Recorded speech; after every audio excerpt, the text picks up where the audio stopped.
yaitu agama Islam.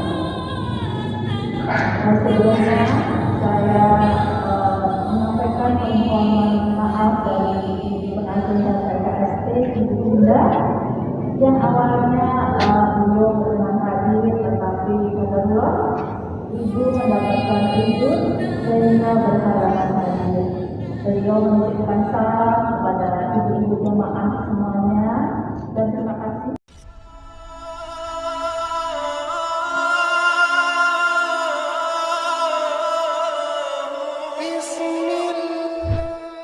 Bismillahirrahmanirrahim. Assalamualaikum warahmatullahi wabarakatuh.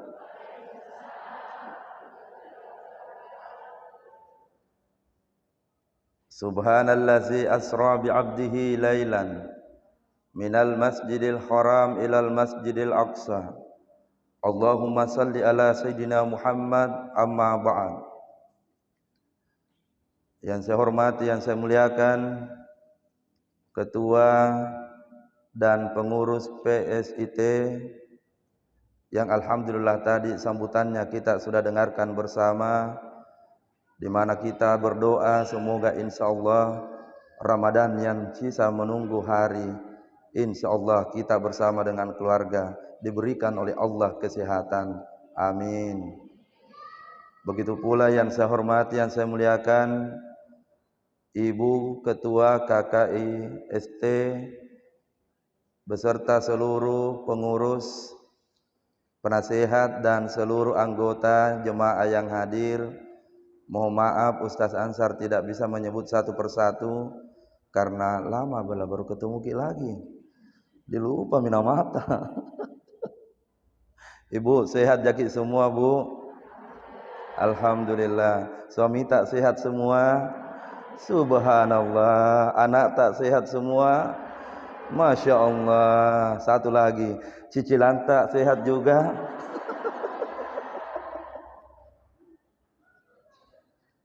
Tidak, Ibu, jangan ambil hati. Tema yang ditawarkan luar biasa. Kita ambil kunci dari tema ini, bagaimana dengan semangat Isra Mi'raj kita semakin berakhlakul karimah yang lebih baik. Insya Allah. Dalam Al-Quran Allah menceritakan peristiwa yang luar biasa itu. Apakah penting kita selalu peringati? Jawabannya sangat penting. Karena peristiwa Isra Mi'raj itu sangat berhubungan dengan kehidupan kita hari-hari. Makanya di dalam Al-Quran Allah menerangkan satu poin yang sangat penting untuk kita ambil sekaitan dengan tema yang tertulis di atas. Kata Allah di dalam surah Al-Isra, linuriyahu min ayatina. Kami perlihatkan tanda-tanda kekuasaan kami kepada Muhammad, dan melalui Nabilah diceritakan apa tanda-tanda kekuasaan yang Allah perlihatkan yang kita bisa simak supaya kita menjadi lebih baik esok hari, insya Allah. Yang pertama, linuriyahu min ayatina. Allah memperlihatkan tanda-tanda kekuasaannya kepada nabinya. Sekelompok manusia yang disaksikan oleh Nabi yang satu kali bercocok tanam dan ia panen seterusnya non-stop. Tidak pernah berhenti panen, non-stop. Tersenyum Nabi dan berkata, wahai Jibril, siapakah manusia yang beruntung itu Jibril? Alangkah beruntungnya ia Jibril.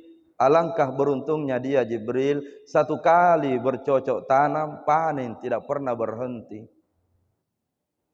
Kata Jibril, itulah umatmu Muhammad, hamba Allah, dikala ia hidup, gemar dan rajin bersedekah. Bersedekah, Bu? Sedekah.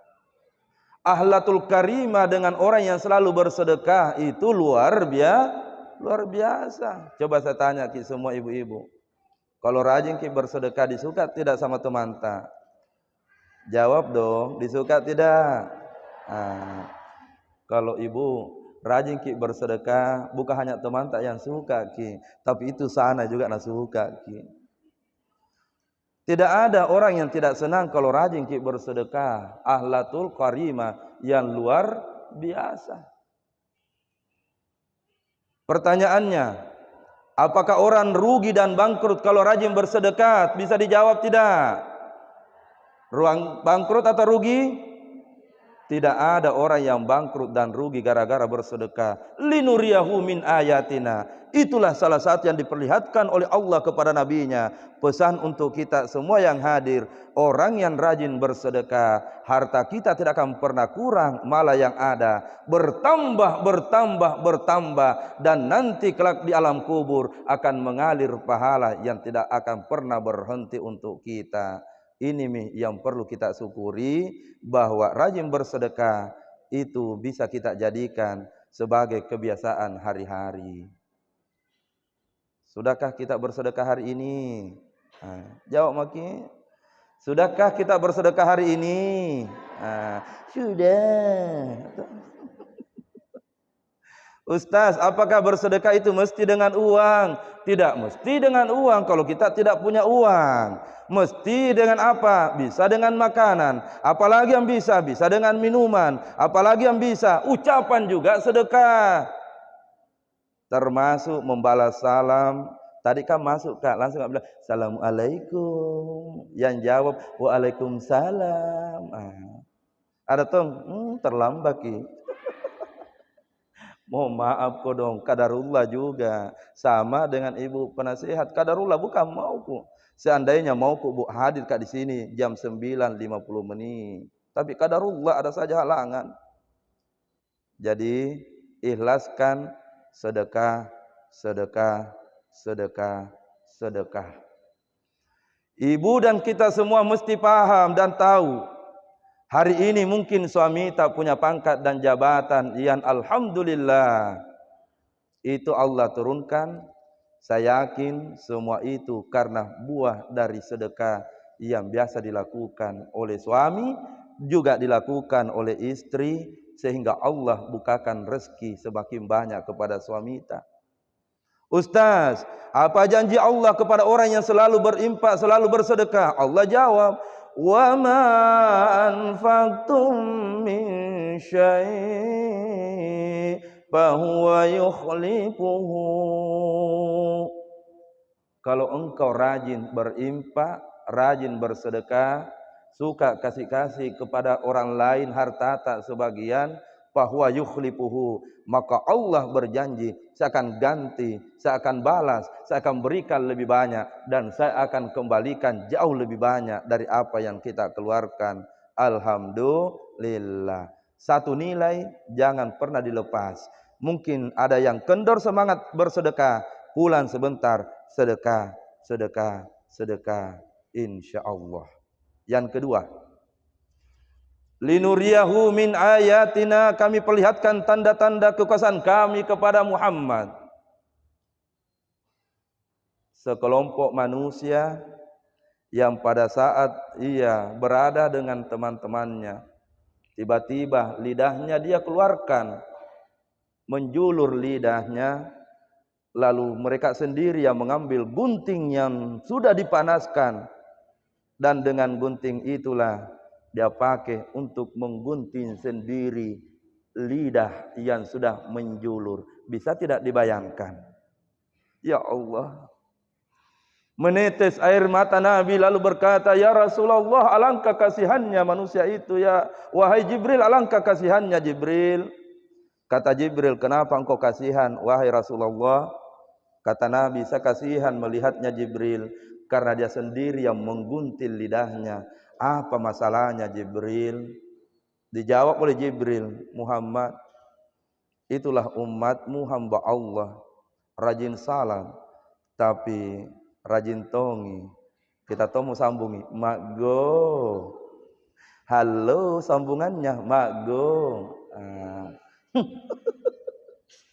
Kira-kira ada begitu tidak?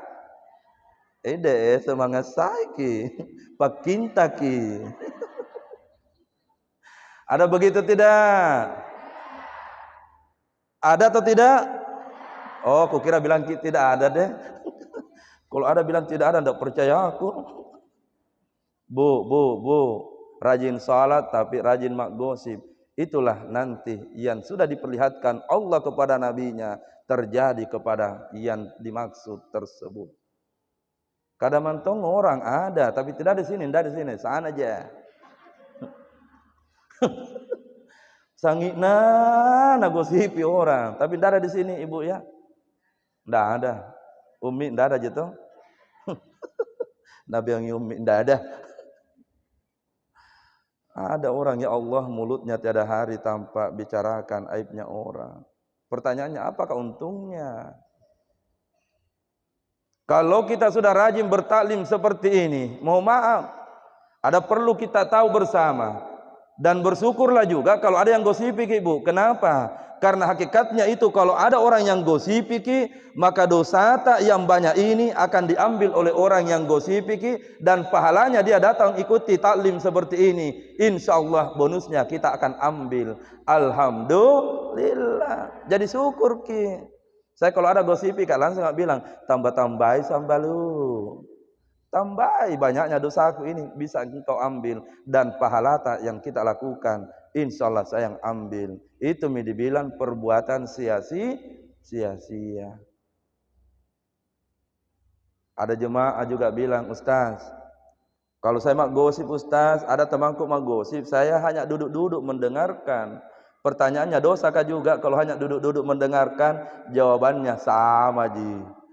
5 menit pertama itu bisa ditutup mulutnya, tapi 5 menit berikutnya pasti kita lebih heboh dibandingkan teman ta. Mungkin langsung bilang iyo begitu toh, mamaknya juga begitu toh. Ulala. Jadi bu, jangan sia-siakan amal ibadah kita dengan bergosip, karena bergosip tidak ada gunanya. Kalau itu benar maka itu adalah ghibah. Kalau itu memang sudah tidak benar maka itu adalah fitnah. Jadi apa baiknya? Lebih baik urus midirita daripada mengurus orang lain. Hikmah yang kedua yang mesti kita terapkan dalam hidup hari-hari sebagai akhlakul karimah. Sambung atau stop? Yang ketiga, mengapa Isra Mi'raj ini selalu kita peringati dan mengambil hikmah? Yang ketiga, perumpamaannya adalah, mohon maaf, sekelompok manusia yang disaksikan oleh Nabi. Ada kelompok manusia yang memakan bara api neraka. Lalu Nabi berkata, ya Jibril, kenapa dia makan api itu Jibril? Kata Jibril, itulah umatmu ya Rasulullah. Ya waktu hidup makanan haram pun dia makan. Makanan haram. Ulangi bu, makanan haram. Sekali lagi, makanan haram yang sudah masuk di tubuh itu hakikatnya adalah bara api neraka yang sudah kita masukkan di dalam tubuh kita. Uang tidak akan pernah habis kalau itu yang kita buru, betul tidak? 1 miliar uang di tabungan sudah cukupkah? Tidak. 2 miliar uang di tabungan sudah cukupkah? Belum. 3 miliar uang di tabungan sudah bisakah selesai? Ternyata tidak cukup. Yang mencukupkan semua itu adalah zikir dan syukur kepada Allah Subhanahu wa ta'ala. Makanya mungkin hari-hari yang pernah kita lewati, kadang kita cerita orang lain, kadang mungkin ada sesuatu yang subhat kita ambil. Maka mari kita istighfar di hadapan Allah sebelum menyambung poin yang keempat. Kita sama-sama. Astaghfirullah Rabbal baraya. Astaghfirullah minal khataya. Sama-sama kita lantunkan istighfar ini di hadapan Allah di masjidnya. Sama-sama. Astaghfirullah. Ampuni dosa-dosa kami Allah. Rabbal baraya astaghfirullah minal khataya. Ya Allah, ampunkan dosa-dosa kami, ya Allah. Khususnya kami istri yang mungkin selama mendampingi suami kami, kadang suami kami menangis, ataukah kadang hati suami kami menjadi tenaeda gara-gara mulut dan ucapan yang keluar yang kami tidak sengaja, ya Allah. Amin, amin, amin. Yang keempat, linuriyahu min ayatina, Allah perlihatkan tanda-tanda kekuasaannya kepada nabinya. Sekelompok manusia yang tak kalah menyedihkan. Apakah itu? Ada sekelompok manusia yang pada saat dia bergabung dengan teman-temannya, dia ambil batu besar lalu dihentakkan di kepalanya sampai batu besar itu menjadi penyebab hancurnya kepala. Dia ambil batu besar, saya perhatikan contohnya, dia ambil batu besar kemudian dihentakkan di kepala sampai hancur kepala. Lalu Allah kembali utuhkan kepalanya, dihancurkan kembali, diutuhkan lagi Allah, dihancurkan kembali, diutuhkan oleh Allah. Berkatalah Nabi Jibril, kalau ini Jibril jauh lebih menyedihkan. Siapakah itu Jibril? Kata Jibril, ya Rasulullah, itu hamba Allah, umatmu, azan sudah dikumandangkan, belum mau berhenti bicara. Kalau azan dikumandangkan masih bicara itu karena kita tidak tahu apa berkah dari panggilan azan. Kalau azan bicara belum kita jawab panggilan azan, berarti kita tidak pernah tahu bahwa sebenarnya azan itu adalah panggilan Allah. Berkata lagi Nabi, itulah umatmu Jibril. Setelah Jibril menyampaikan kepada Nabi, itulah umatmu ya Muhammad. Azan dikumandangkan, dia belum meninggalkan aktivitasnya untuk berwudu. Itulah umatmu Muhammad, azan sudah dikumandangkan, tapi dia belum melangkahkan kakinya menuju ke tempat salat. Dan itulah hamba Allah umatmu Muhammad, azan sudah dikumandangkan, orang sudah salat, ia masih menunda waktu salat, padahal tidak ada yang menghalanginya. Maka Nabi pun menjawab, seandainya umatku tahu tentang keberkahan salat, maka ketika azan dikumandangkan, ia sudah menangis dan sudah menutup mulutnya, karena dia tahu bahwa Allah yang panggil dia untuk menghadap. Nah sekarang waktu sudah jam 11 lewat. Kubahas ibu tentang keberkahan Isra Mi'raj melalui salat. Baik, penting kita simak baik-baik ceramahnya. Apa yang menjadi keberkahan Isra Mi'raj melalui perintah salat? Sebenarnya salat Allah turunkan ibu, itu adalah keberkahan yang tidak pernah ternilai dengan apapun di dunia ini.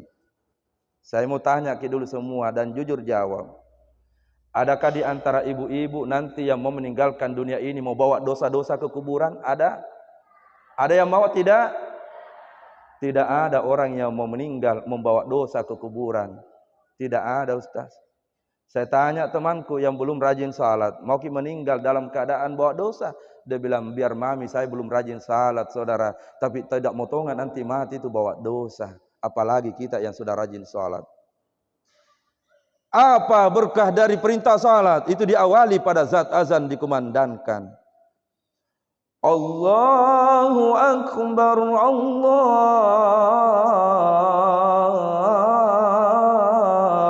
Akbar. Hentikan sejenak aktivitas tak ketika Allah sudah panggil. Simpan dulu HP tak, matikan dulu televisi tak. Berhenti dulu bicara dalam keadaan rapat. Jawab panggilan Allah. Kenapa mesti dijawab? Hadis riwayat Imam Muslim dalam kitab Riyadhus Shalihin. Man kana hina yasma'ul muazzin. Siapa yang mendengarkan panggilan Allah, muazzin mengumandangkan takbir, lalu dia tutup mulutnya, lalu memanggil, lalu menjawab panggilan Allah. Apa jawabannya? Asyhadu an la ilaha illallah wa asyhadu anna Muhammadar Rasulullah. Dihafal mito? Kita perhatikan sama-sama. Asyhadu an la ilaha illallah wa asyhadu anna Muhammadar Rasulullah. Masih ada yang tidak hafal? Kalau ada yang belum hafal sini, saya kasih ajar lagi. Yang mau dihafal tinggal sambungannya. Raditu billahi rabban wa bi Muhammadir rasulan wa bil islami dinan. Apa balasannya? Gufiralahu sanbuhu. Maka Allah dengan sifat Maha Pengampunnya akan menghapus dosa-dosa yang sudah kita kerjakan. Ya Allah, terima kasih ya Allah. Ternyata 5 kali azan dikumandangkan siang dan malam ya Allah. Itu adalah rahmat yang Engkau turunkan untuk mengampuni dosa-dosa hamba-Mu ini yang tiada terkira dosanya ya Allah. Bu, siapa sih yang tidak punya banyak dosa di antara kita? Kira-kira siapa, Bu? Ada yang berani angkat tangan, saya tidak banyak dosa? Ada tidak yang tidak banyak dosanya? Ibu-ibu mungkin banyak juga dosanya, tapi jauh lebih banyak dosaku dibandingkan ibu-ibu. Tapi saya tahu bahwa ternyata Allah Maha Pengampun. Ampunan Allah lebih luas dibandingkan bumi yang kita tinggali ini. Maka ketika azan dikumandangkan, hentikan sejenak bicara. Jawablah panggilan Allah, karena itu adalah berkah yang Allah turunkan. Alhamdulillah. Bu, 24 jam waktu Allah berikan kita dari pagi sampai pagi. Tak sedetik pun waktu dari 24 jam itu tidak ada azan dikumandangkan. Menit ini azan di Pangkep, maka menit berikutnya akan azan di Parepare. Setelah azan di Parepare, menit berikutnya akan azan di Palopo. Selesai menit berikutnya di Palopo akan azan di Papua, berikutnya akan azan di Jakarta, berikutnya akan azan di Sumatera, berikutnya akan azan di belahan dunia ini. 24 jam Allah turunkan rahmat melalui panggilan azan. Allah seolah-olah mengatakan, hambaku 24 jam ampunan dosa untukmu. Kenapa engkau tidak balas panggilanku dengan jawaban azan itu? Alhamdulillah ya Rabbal Alamin. Ibu, jadi kalau azan dur sebentar mau bicara, mau tidak? Yang bicara pada saat azan dikumandangkan hakikatnya adalah orang yang tidak mau berterima kasih dari rahmat Allah, karena ampunan Allah ia turunkan pada saat azan. Yang kedua, apa berkah Isra Mi'raj sebagai manfaat untuk keseharian kita? Itu ada pada saat kita berwudu. Kalau orang berwudu pada saat mau salat, kalau ada orang berwudu nanti pada saat mau membaca Al-Quran, maka jawabannya dia tidak pernah mengerti apa makna berwudu, sehingga nanti berwudu pada saat membaca Al-Quran dan pada saat mau salat. Dengarkan baik-baik hadisnya tentang fadilah wudu, kemuliaan berwudu. Hadis riwayat Imam Muslim. Man tawadda fahzanal wudu, siapa yang berwudu dengan sempurna, kharajat hatiatu, maka berguguranlah seluruh dosa-dosa dari tubuhnya, hatta tahruju min tahti adfariha, sekalipun kotoran itu, dosa itu berada di bawah kukunya, itu akan bersih dengan air wudu yang kita gunakan. Hadis riwayat Imam Muslim. Bagaimana, Bu? Berwudu. Ulangi kembali, selalu menjaga wudu. Orang yang selalu berwudu, insya Allah wajahnya akan bercahaya. Orang yang selalu berwudu, wajahnya insya Allah simpatik, itu lihat wajahnya. Kenapa? Berkahnya air wudu. Orang yang selalu menjaga air wudunya, begitu dilihat mukanya, teduh perasaan melihat. Kenapa? Karena ada keberkahan dari air wudu yang tersimpan di wajah. Alhamdulillah. Dan tidak suka itu marah-marah, Ibu. Kalau orang rajin berwudu, tidak suka marah-marah. Ada orang yang suka marah-marah tidak? Ada tidak? Berarti kurang-kurang berwudu gitu, guys. Orang yang selalu berwudu, insya Allah tidak suka marah itu. Kenapa? Setiap mau marah pergi berwudu, maka tenang lagi perasaannya. Kadang orang memang deh, baru Assalamualaikum, mukanya langsung apa? Waalaikumsalam. Apa mau? Bagi saya mau kata nanti bikoki. Jemaah yang dimuliakan oleh Allah Subhanahu wa taala, maka berwuduklah setiap waktu, berwuduklah setiap saat. Bahkan Nabi sampai-sampai menjelaskan, orang yang berwuduk sebelum tidur, maka itu akan dijaga oleh ribuan malaikat sampai dia bangun, berkah dari berwuduk. Kenapa sebelum jenazah dibungkus dengan kain kafan itu mesti diwudukkan? Supaya mengerti apa hakikatnya itu wudu. Jenazah sebelum dibungkus dengan kain kafan diwudukkan. Apa maknanya? Kalau jenazah ini adalah orang yang tidak rajin berwudu, maka maknanya begini. Wahai saudaraku yang sebentar lagi akan dimasukkan ke dalam liang lahatnya. Saat azan dipanggil oleh Allah, engkau sibuk dengan urusan duniamu. Allah panggil engkau untuk melaksanakan salat, tapi harta lebih utama. Sekarang mana mi hartamu, mana mi hartamu, mana mi hartamu, wahai jenazah. Pakaian mewah yang sudah engkau beli, uang yang sudah engkau kumpul, apa yang kau bawa jenazah? Tidak ada yang kau bawa. Dan semoga dosa-dosamu pun tidak engkau bawa ke dalam kuburanmu. Biarkan kami yang mewudukkan jenazahmu, supaya engkau bersih sebelum dimasukkan ke liang lahat, sebelum engkau ditanya oleh malaikat Munkar dan Nakir. Itulah makna pada saat jenazah dimandikan dan diwudukkan sebelum dibungkus dengan kain kafan. Pertanyaannya, kebayang tidak kalau kita yang dikasih begitu? Ya Rabbi. Makanya jagalah wudu tak, jagalah panggilan Allah, dan jangan pernah lupa bahwa hidup hanya sementara. Mungkin cukup mudik segitu mu. Halo. Ya. Yeah. Masih mau lanjut? Halo, saya tanya Ki, masih mau lanjut? Ide.